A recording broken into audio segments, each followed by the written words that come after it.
fundo. Ó, gente, seguinte, agora a gente muda de assunto e fala sobre a saúde feminina. Vamos falar sobre como está o coração das mulheres. Quem está aqui com a gente hoje é o Dr. Marcelo Cantarelli, cardiologista. Seja bem-vindo mais uma vez, tudo bem? Tudo jóia. Vamos falar sobre o que está acontecendo com o coração das mulheres, que está sofrendo muito e, infelizmente, está passando os homens nos dados aí que mostram números de problemas cardíacos e isso em todas as idades, né? O que você, resumindo a história, pode dizer sobre o que está acontecendo com as mulheres hoje em dia? A gente está com uma carga muito grande de coisas para fazer, o estresse aumentando, ou a gente está, de repente, relaxando mais na questão da alimentação, cuidando dos outros e não cuidando da gente? Na sua visão, o que está acontecendo com as mulheres? Regiane, um pouco de tudo isso que você falou. O que aconteceu é que da década de 70 para cá, quer dizer, nos últimos 40 anos, houve um aumento da ocorrência de infarto entre as mulheres. Para você ter uma ideia, 40 anos atrás, para cada 10 pacientes que infartavam, um era mulher. E hoje, para cada 3 que infartam, um é mulher. Então, aumentou a ocorrência de infarto entre as mulheres. E isso decorre de algumas coisas. A mudança do estilo de vida. Quer dizer, hoje a mulher ela tem as mesmas responsabilidades que o homem. Profissionais, é uma mulher que trabalha e ativa, sofre o mesmo estresse no trabalho. Ela tem um estresse dobrado porque é do trabalho e em casa, tá certo? Porque a cabeça dela está sempre em casa, com criança, com o marido, com os afazeres. Ela é a gerente da casa, além do trabalho profissional. Então a carga de estresse elevada, houve aumento da obesidade e do tabagismo entre as mulheres nesse período, e isso agregou mais 2 fatores de risco coronarianos que são bem conhecidos. O uso de anticoncepcionais, principalmente nas últimas décadas do século passado, agregou também um fator de risco, porque o anticoncepcional, junto com o tabagismo, aumenta a ocorrência de formação de coágulos dentro das coronárias que levam ao infarto do miocárdio. Então, é um pouco disso, o aumento da cintura abdominal, que é um fator também de risco conhecido, e o aumento da obesidade. Com isso tudo, você traz um aumento de pressão alta, pelo estresse, pela obesidade e pelo sedentarismo, principalmente. Além da hipertensão, traz o diabetes e traz o aumento do colesterol. Por quê? Porque a dieta mudou. Quer dizer, nesse tempo todo, a gente sofreu uma influência na dieta com aumento da ingestão de gorduras. Então, tudo isso leva a aumento do infarto entre as mulheres. Tá certo. Vamos dar uma olhada, então, nos mitos e verdades de hoje? Doenças cardiovasculares não afetam mulheres magras. Mito ou verdade? Não, isso é um mito. Mito. O infarto tanto vai pegar a mulher magra, a obesidade é um só dos fatores de risco para levar à formação da doença coronariana, do infarto do miocárdio.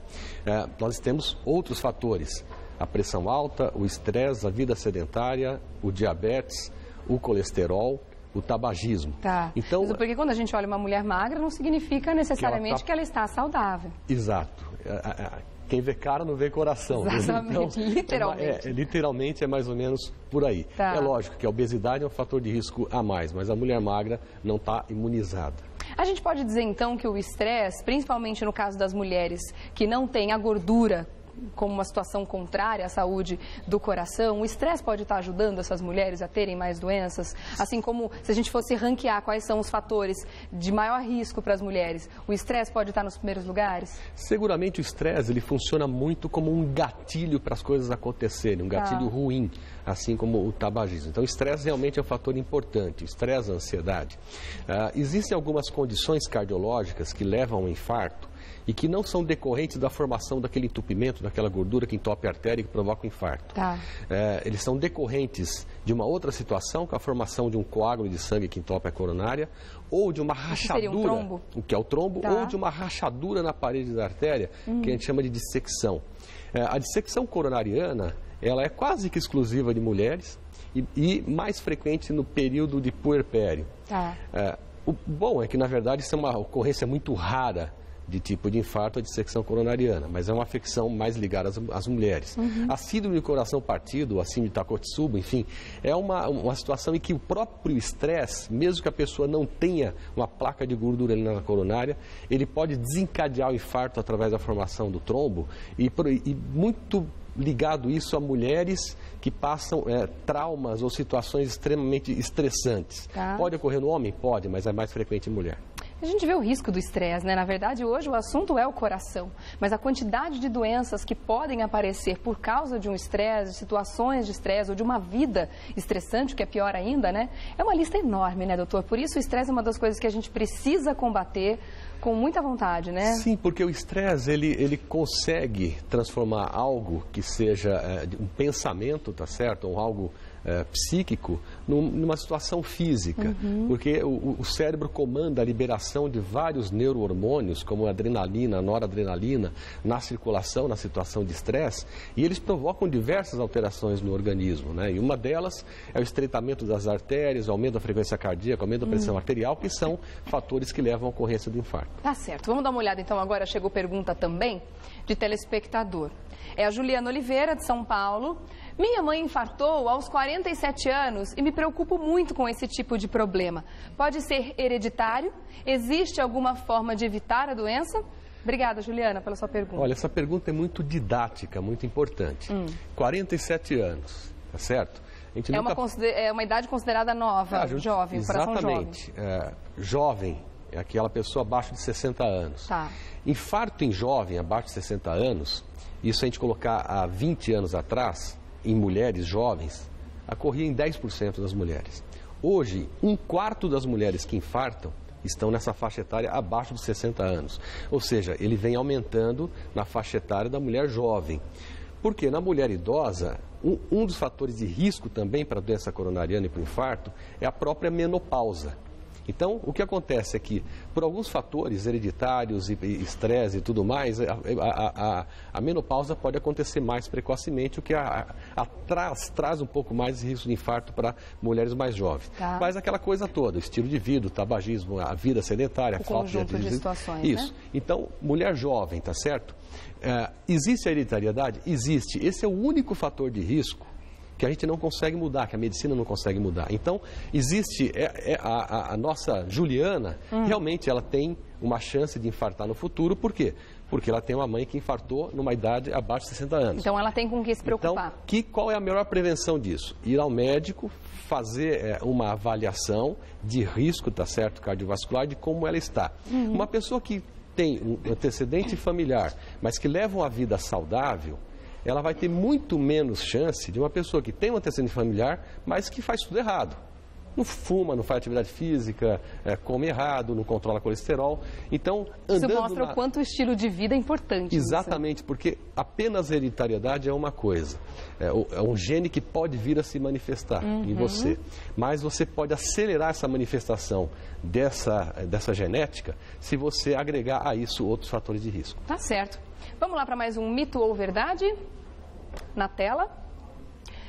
Mulher com risco cardíaco não deve praticar exercícios físicos. Mito ou verdade? Isso é um mito. Na verdade, todos nós devemos fazer a prática. Devemos mesmo. Devemos. Não é podemos, devemos. Por quê? Porque é um remédio para vários tipos de doença, inclusive a doença do coração.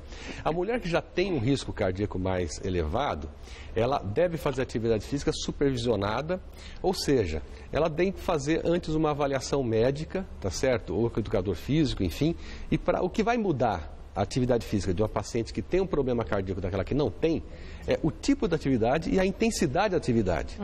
Hoje não se faz mais o que fazia 50 anos atrás. A pessoa que infartou não faz mais nada na vida, fica parado, em repouso. Não. A atividade física é benéfica, inclusive, para evitar que essa pessoa que teve um infarto volte a ter um outro infarto no futuro. Então é primordial para todas as pessoas, de todas as idades. Claro, sempre de uma forma assistida, né, responsável com o próprio corpo, sem exageros, principalmente se a pessoa já passou por algum problema cardíaco também, né? Exato. E é importante salientar que para qualquer tipo de pessoa que vai iniciar uma atividade física, procure antes, faça uma avaliação médica antes, para ver se está tudo bem com você e se você pode fazer realmente aquela atividade que você vai se propor a fazer. Tá certo. Mais um mito ou verdade? Vamos ver? A probabilidade de uma mulher sofrer um infarto é a mesma em todas as idades. Mito, verdade? Isso é um mito, por quê? Porque, como eu falei anteriormente, a menopausa é um fator de risco coronariano. Então, a mulher pós-menopausada, ela tem um fator de risco a mais. E o próprio envelhecimento também é um fator de risco para formar placas de gordura nas coronárias. Então, a mulher idosa, ela é mais suscetível, ou seja, o infarto ocorre mais na idosa do que na jovem. O que está acontecendo nos últimos anos é que está havendo um aumento de infarto entre as mulheres jovens, enquanto que o infarto nos idosos estacionou. Tá certo. Então, nesse caso, mito. A probabilidade de uma mulher sofrer infarto não é a mesma em todas as idades. Um coração com mais idade tem muito mais chance do que um coração jovem, né? Tá certo. Mais um mito ou verdade na tela, vamos dar uma olhada? Atletas ou pessoas que praticam exercícios regularmente estão livres de doenças cardíacas. Mito ou verdade? Esse é um mito, porque Mito eu diria também, né? livre totalmente. Ele vai estar mais protegido. Tá. Né? O atleta, é o que eu brinco de dizer, a gente não conhece um maratonista gordo, tá certo? Ou um atleta na Olimpíada que seja gordo e tal. Então, ele tem um corpo mais saudável, ele tem um condicionamento físico melhor, então é uma pessoa mais saudável. Isso não significa que ele vai estar imune completamente à doença cardiovascular.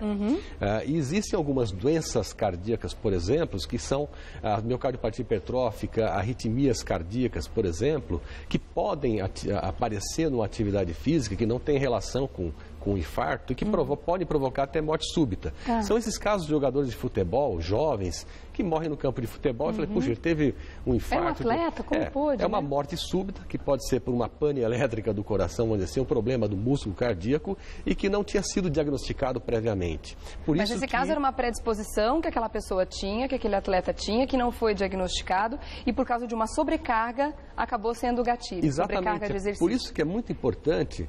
Às vezes você diz, poxa, qual é a minha meta para esse ano? Eu vou querer correr a São Silvestre. Uma pessoa que nunca fez nada vai querer correr a São Silvestre, tá certo? É por isso que a gente vê aquele noticiário, puxa, alguém passou mal, alguém caiu, alguém morreu, etc. Primeira coisa, procure saber se o seu coração é saudável, essa é a primeira coisa. Sabendo se o seu coração é saudável, então tudo bem, aí vamos começar a fazer atividade física. Tá. A Márcia TV está perguntando nas redes sociais aqui do Mulheres, quais são os sintomas? Como é que a gente pode perceber o que está acontecendo no momento de uma parada cardíaca ou de um infarto? O infarto do miocárdio é muito importante a gente falar isso sobre sintoma, porque apenas 2% da população brasileira, 2% só, sabem identificar o infarto do miocárdio, ou sintoma. E no caso das mulheres, o sintoma na mulher, por ser um pouco diferente do homem, leva a mulher a atrasar a procura por ajuda, demorar a receber o atendimento do infarto, e isso impacta no resultado. Ou seja, o infarto na mulher, ele é mais fatal do que no homem. E uma das causas é a demora no atendimento. O infarto do miocárdio, é importante salientar, o sintoma principal, uma dor forte no meio do peito, que ou pode começar na região da boca do estômago ou pode começar inclusive nas costas. Em aperto ou em queimação, uma dor que dura mais que 20 minutos e que não melhora, que pode caminhar para o braço esquerdo, região do pulso. Eu ia perguntar sobre essa dor no braço, que algumas pessoas relatam também. Pode caminhar para cá, pode subir para o pescoço, pegar a mandíbula, dente, e vem com outros sintomas acompanhantes, ou seja, uma sudorese, um suor frio inexplicável, um enjoo, uma tontura, uma falta de ar e até um vômito. Então, esses são sintomas do infarto agudo do miocárdio. Tendo esse sintoma, esperando 20 minutos, não melhorou, pode ser infarto. Vá até o hospital e procure ajuda. No caso das mulheres, o que acontece? Mulheres, diabéticos e idosos, a dor ela pode ser fraca, ela pode não ser forte, pode não ser o sintoma predominante. Pode predominar uma falta de ar, um mal-estar, uma sudorese esquisita e tal. A dica é, um sintoma diferente daquilo que você tem no teu dia a dia, que você nunca sentiu antes, procure ir ao hospital e ver. Mais próximo, né? Por quê? Porque você consegue, então, tratar adequadamente. A pessoa que está ao lado dessa que está sentindo os sintomas, tem alguma coisa que ela pode fazer, além de ajudar ela a chegar no hospital mais próximo, o mais rápido possível? Tem. Na suspeita de infarto, coloque essa pessoa no carro ou chame a ambulância, leve rapidamente ao hospital. Se essa pessoa desfalecer, ela pode estar tendo uma parada cardíaca. Se ela não responder, você palpar o pulso na região do pescoço, está sem pulso, peça para outra pessoa chamar ajuda, acionar SAMU, e você inicia ali as manobras de ressuscitação, que é a massagem cardíaca, com as duas mãos centradas no meio do peito em movimentos ritmados. Existem cursos para pessoas leigas, tá certo? Que é o BLS, que é dado em várias instituições de São Paulo, grandes hospitais, a Sociedade de Cardiologia do Estado de São Paulo, que são direcionados para pessoas fora da área médica, para justamente nessa situação iniciar o atendimento. A pessoa não desfaleceu, mas o sintoma é muito parecido com o infarto, e ela não é alérgica ao ácido acetilsalicílico, que é o AS, aspirina. Você pode, se você tiver, administrar o AS aspirina, 3 comprimidos pequenos do AS infantil, da aspirina infantil, que ajuda a começar a dissolver aquele trombo, aquele coágulo que está na... Então, se for dar uma medicação, que seja essa. Essa é a única medicação que pode ajudar um tratamento fora do ambiente hospitalar. Mas o mais importante, não perder tempo, levar ao hospital, porque esse tempo é importante para o sucesso do tratamento. A pessoa que não fez esse curso que você falou para saber como ressuscitar alguém, como ajudar alguém nesse momento, é melhor que não faça nada do que faça de qualquer jeito, se ela não tem esse conhecimento? Se não souber fazer, não atrapalhe, tá certo? Veja se tem alguém que sabe. Às vezes a pessoa acha que sabe, né? Eu ouvi falar que é assim, é melhor não fazer. Mas então, hoje esses cursos são muito acessíveis, são gratuitos, você pode buscar na internet informações, e isso é muito importante. A gente tem hoje, esse ano teve uma ação muito importante da SOCESP, que é a Sociedade de Cardiologia do Estado de São Paulo, durante o Congresso de Cardiologia. Milhares de crianças da rede pública foram treinadas no treinamento máximo de atendimento de parada cardíaca. Isso é muito importante. Importante porque mesmo. muitas das vezes são as crianças... Vida, né? Exatamente. Muitas vezes são crianças que ficam sozinhas em casa, ou que está com a avó, ou que está com a mãe, né, com o pai, e ela pode, inclusive, até ajudar. Tá certo. Então, é muito importante isso. E o reconhecimento do sintoma de infarto é importante, porque você pode reconhecer alguém que está do lado, ou até em você próprio. Existe uma campanha, que é a campanha Coração Alerta, que é a maior campanha cardiovascular no Brasil, que é da Sociedade Brasileira de Cardiologia, da Sociedade Brasileira de Hemodinâmica e Cardiologia Intervencionista, que visa ensinar as pessoas sinais e sintomas de infarto e o que fazer, buscando reduzir a mortalidade do infarto através da informação. Tá certo, quero mandar um beijo para a Debbie Silva, que ela também fez essa pergunta, né, a respeito dos sintomas. Agora, a Conceição está querendo saber quem faz reposição hormonal, se o risco de ter algum problema cardíaco é aumentado ou não. Daqui a pouquinho você responde, pode ser? Eu vou dar um recadinho e já volto. Então, perguntou também através das redes sociais a respeito da reposição hormonal. Ela interfere ou não no coração? Pode aumentar esse problema? Ou a chance de ter um infarto? Ela não aumenta e não aumenta a chance. Isso já foi provado. Houve uma época que achava que protegia, outra que aumentava. Hoje a gente sabe que isso é indiferente. O que vai acontecer é que se você fizer a reposição hormonal e tiver um fator de risco a mais, você vai ter um risco a mais. Então, por exemplo, infarto, o tabagismo não combina com reposição hormonal, não combina com anticoncepcional, por aumentar a chance de ocorrência de infarto por coágulos, que são os trombos que vão se formar na coronária. Mas a reposição por causa do cigarro e não por causa da reposição. Não pela reposição hormonal. Tá certo. Então tem que parar de fumar mesmo, independente da época da vida que você tá, né? Exato. Quanto antes melhor, né, doutor? Exato. Agora vamos dar uma olhada no próximo mito ou verdade? Pergunta, é a Laura Pereira de Campinas. Transtornos psicológicos podem influenciar nas doenças do coração? Obrigada pela pergunta, Laura. Sim, podem sim. Quer dizer, dentro dos transtornos que mais influenciam, que a gente coloca aí o estresse, a ansiedade e a depressão, esses dois distúrbios, ansiedade e depressão, elas estão ligadas com o aumento da ocorrência de infarto nas pessoas. Então, é importante realmente a gente, no tratamento, a gente tratar a pessoa como um todo, sabendo que a depressão também é um fator de risco, a ansiedade é um fator de risco. Esses dois sintomas, ou sinais, ou doenças, enfim, elas devem ser tratadas igualmente. Tá certo. Quer dizer, muitas são as dúvidas mesmo em cima das questões do coração, né, gente? Tem mais? Tem mito ou verdade aqui pra gente? Pode colocar? Alimentação saudável protege o coração. Mito ou verdade? É verdade, né? Senão a alimentação não seria saudável. Claro. É lógico que a proteção não é total, né? A proteção não é total, mas a alimentação saudável já vai tirar você um pouco do risco que você vai ter de desenvolver placas de gorduras nas coronárias se a sua dieta for rica em gordura saturada e colesterol. Então a alimentação saudável sempre é bem-vinda para todas as doenças, ou seja, reduz infarto, reduz câncer, e por isso que é muito importante. Com que idade a gente deve procurar um cardiologista? Existe uma idade que é recomendado para todos ou isso depende de vários fatores, inclusive a hereditariedade? Depende de vários fatores. Se você tem antecedente de infarto na família, principalmente jovem, abaixo de 60 anos, você deve fazer o primeiro check-up, a primeira avaliação com o cardiologista antes dos 30 anos de idade. Se você não tem, então depois dos 30 anos. Tá. Mas a primeira avaliação cardiológica nossa é feita quando a gente nasce. Sim. Então, sai da sala de parto, o pediatra escuta o coraçãozinho, vê se tem alguma alteração, algum sopro, se a criança está mais roxinha, e detecta uma doença congênita no coração. Tirando as cardiopatias da infância, então a gente deve procurar um médico, se a gente vai fazer uma atividade física, iniciar um programa de atividade física, então vale a pena fazer uma avaliação. E se você tem os antecedentes familiares importantes. Tá. De via de regra, a gente orienta que sempre, após os 30 anos, todo mundo já tem que ter feito uma consulta com um cardiologista. O mais importante, que eu acho que é uma mensagem que tem que ficar nesse programa, a mulher deve procurar ou deve passar com um cardiologista ou um clínico com a mesma frequência com que ela passa no ginecologista. Justamente por quê? Porque o infarto mata 6 vezes mais as mulheres do que o câncer de mama. E merece o coração, então, a mesma atenção. Tá certo, mesma atenção do que a parte ginecológica, Sim. Claro. Agora, se eu começo a sentir palpitações em determinados momentos do dia, à noite, começo a sentir, a perceber mais que eu tenho um coração quando começa a bater por aqui, assim, eu preciso me preocupar com relação a algum problema cardíaco ou, de repente, pode ser algum outro tipo de transtorno, síndrome do pânico? Que tipo de sinais que o nosso coração pode dar de que alguma coisa não anda bem?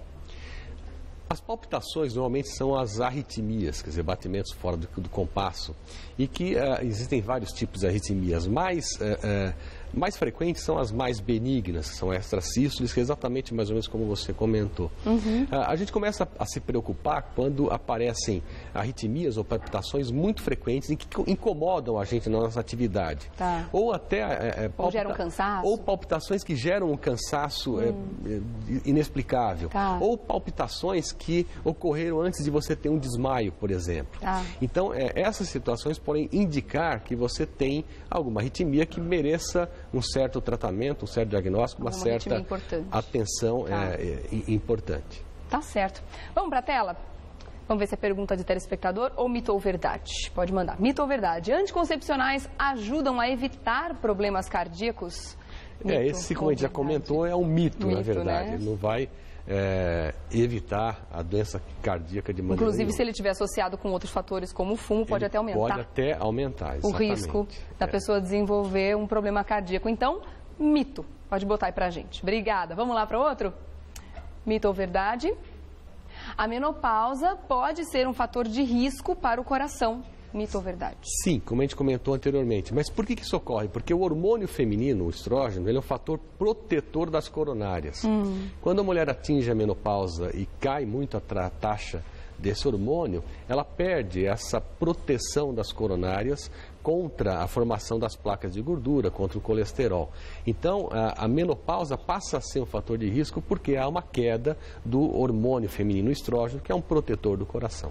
Achei também nas nossas redes sociais, está perguntando se a tireoide, se problemas na tireoide podem ter alguma influência com os problemas cardíacos que ela pode desenvolver. Sim, é importante a gente notar que o nosso coração não é um órgão isolado, ele não anda sozinho, ele está dentro do nosso corpo e ele realmente é influenciado por várias situações e por vários outros órgãos. A tireoide é um deles. A tireoide é a gasolina, é o combustível do nosso organismo. Ela que faz com que algumas reações de alguns órgãos, se eles funcionam mais rápido ou funcionam mais devagar. Então, a tireoide, o excesso de hormônio tireoidiano leva o coração a trabalhar de maneira mais acelerada, produzir hipertensão arterial, produzir inclusive arritmias. O excesso é isso. Agora, pode haver a falta do hormônio tireoidiano. Então, quando a tireoide trabalha muito devagar, aí o coração trabalha devagar, quer dizer, há uma bradicardia, quer dizer, o coração bate bem devagar, ele pode inclusive dilatar, pode ocorrer uma insuficiência cardíaca. Isso são os extremos das doenças tireoidianas, que é o hipertireoidismo e o hipotireoidismo.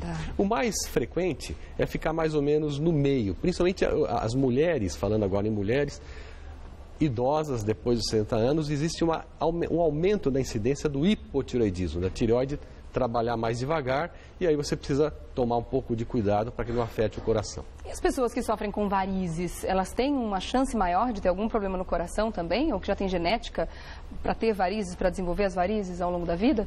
O que ocorre com as varizes, que também tem uma relação genética, é que há uma dificuldade do sangue venoso retornar para o coração. Tá. E ele fica muito estagnado nas pernas. O sangue estagnado, ele tem a tendência de coagular, de formar trombos. Esses trombos, por alguma situação, eles podem se soltar da perna, entrar na circulação, eles entram no coração e do coração eles vão até o pulmão, provocando uma embolia pulmonar. A embolia pulmonar, se for um coágulo muito grande, provoca um aumento da pressão dentro do lado direito do coração, chamada hipertensão pulmonar, e isso pode levar, inclusive, até uma morte súbita, que é o famoso tromboembolismo pulmonar, que afeta mais pessoas que têm muitas varizes, pessoas idosas, pessoas obesas, mas principalmente aquelas que ficaram um tempo em repouso prolongado, uma internação hospitalar, por exemplo, ou uma viagem longa de avião, mais de 12 horas que a pessoa fique sentada. Tá certo, então. Deixa eu agradecer o Dr. Marcelo Cantarelli, cardiologista, que esteve com a gente. Obrigada mesmo pela entrevista. Foi uma entrevista muito boa, muito esclarecedora. E fica aqui aquele recado importante para que as pessoas cada vez mais prestem atenção no coração, na saúde do coração e na saúde como um todo, né? Fazendo uma boa alimentação, exercícios físicos e, claro, sempre consultando o médico, né? Muito bem, eu queria agradecer a oportunidade e quem quiser mais informações, eu acho que tem um site muito bom, que é da campanha Coração Alerta, coraçãoalerta.com.br, que é um site da Sociedade Brasileira de Cardiologia e da Sociedade Brasileira de Hemodinâmica e que traz várias informações, que o objetivo dessa campanha é reduzir as mortes por infarto no nosso Brasil. Uma pessoa morre a cada 5 minutos de infarto e lá tem dicas de prevenção e, obviamente, do que fazer em caso de infarto. Tá certo, vou deixar também o contato do Dr. Marcelo Cantarelli, www.grupoangiocardio.com.br. Obrigada pela presença, viu? Até uma próxima.